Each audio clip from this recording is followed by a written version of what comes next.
Монголын 33%-ийн нэг Шаргын говьд улс төр шинэ манлайлагч төслийн баг ажиллалаа. Хүүсийн говийн урд захаас халиуны хоолой хүртэл 160 км говь хээр хосолсон нутагт илгээлтээр ажиллаж байгаа залуусын төлөөлөлтөд уулзаж төслийн танилцуулга, уулзалт ярилцлага хийсэн юм а. Шарга сумын иргэдийн өвлийн бэлтгэлд зориулж төв суурьндаа амьдардаг болон хотод суралцдаг оюутан залуус санал санаачлага нэгдэн бүтээлч ажлын эзэд болж байна. Сумын залуучуудын холбооноос 10 ажилгүй залуутаад ажил эрхэлдэг залуутай хамтарч энэ үйл ажиллагаагаа эхлүүлээд за одооны байдлаар 5 өдөртөө ерөнхийдөө дуусч байна. За тэгээд нэг 500 толгой бог орох хэмжээний хашаа барилаа. Иймэрхүү бүтээмжтэй байсан дээ. Ер нь бол сум орон нутгийн хөгжлийн бүтээн байгуулалтанд залуучуудын оролцоо ямар байдаг вэ? Шарга сумын хувьд бас та эргэн үеийн хувьд ямар байна гэж үздэг вэ? За энэ жилээс бас Монгол орон даяар нөгөө сумын залуус хөтөлбөр бас хэрэгжиж эхэлж байгаа. За тэрүүнтэй уялдуулаад бас орон нутгийн хөгжил залуучуудын оролцоог нэмэгдүүлэх арга хэмжээнүүд бас манай сумын залуучууд авч хэрэгжүүлж байгаа.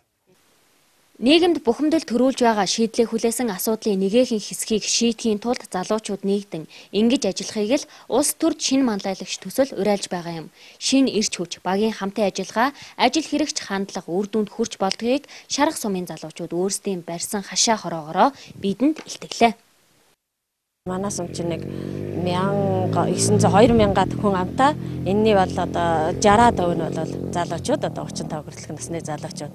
90 сүүлийн үед бол залуучуудын сум орон нутгаас сэтгэл бол сэтгэл зүтгэл сум орон нутгтаа одоо бүтээн байгуулалтын ажиллагаа хийсэн эрч хүч бол нэлийн нэмэгдсэн байдал бол ажиглагдж байгаа. Залуучууд бол одоо нийгмийн идэх нэлийн сайжирсан гэж би хэлж байгаа учраас энэ одоо төсөлд бол идэвхтэй оролцсноо. Манай залуучууд бол энэнд одоо манлайлагч байж оролцож чадна гэдэгт бол итгэлтэй байна. За ингээд тамгын газрын зүгээс бол залуучуудын холбоотойгоо хамтраад энэ одоо үйл ажиллагаанд бол залуучуудаа одоо